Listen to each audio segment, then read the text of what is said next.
Hey guys, welcome back to the WODdoc Project365, episode 339. Up until now, we've been testing the functional abilities and whether it's aerobic endurance or whether it's strength, and we were looking for asymmetries and dominance patterns, but we were looking at them regionally. Today we're going to start moving into a functional movement. We're going to use the overhead squat. That's going to encompass the entire body.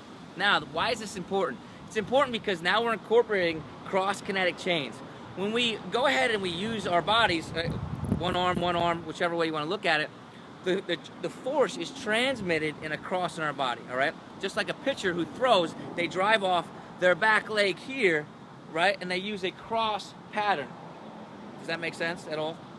So we're going to use those same patterns, and we're going to test those same patterns when we do one-arm overhead squats. How are we going to do that? We're going to do that using a kettlebell, and it'll be the first of two functional exercises that we use today and tomorrow, so stay tuned for tomorrow's as well. All right, quick tips when we talk about doing an overhead squat using a kettlebell, okay? First thing that we want to make sure we do is once we get the kettlebell up, right, and we punch towards the sky, it's really, really important that we have a strong posterior cuff, so armpit is facing out at all times. Now the difference when we go one-arm overhead kettlebell squats, right, is that we're going to twist just a little bit, right? And I'm kind of accentuating this so you guys can see it. It might not be this much, but the idea is that the center of the mass of the kettlebell doesn't stay out to my side, right? But rather, as I twist, it kind of comes over top of my head.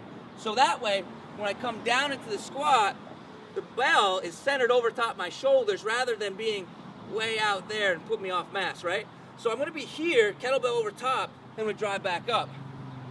Our first task, all right, is to find a max effort on both our left and our right arms, okay? Now, our second task that we're going to add on to that is we take 80% of our max effort, okay? And we are going to find a maximum amount of reps that we can do with that, okay? And we're going to note those numbers. So your first question should be, what happens if one arm is weaker than the other? That's fine. We're going to use the lower number, okay, of that max effort. So if I got 80 pounds on my left, 60 pounds on my right, we're going to use 80% of that 60 pounds, and then we're going to find a max effort reps overhead squat for each one, all right? So just so you guys know, two tasks. We have a max effort task, and we have a maximum weight task, okay? We're going to put those together. We're going to start finding the functional pieces rather than the regional pieces of our puzzle. Guys, until tomorrow, we're optimizing function to optimize performance.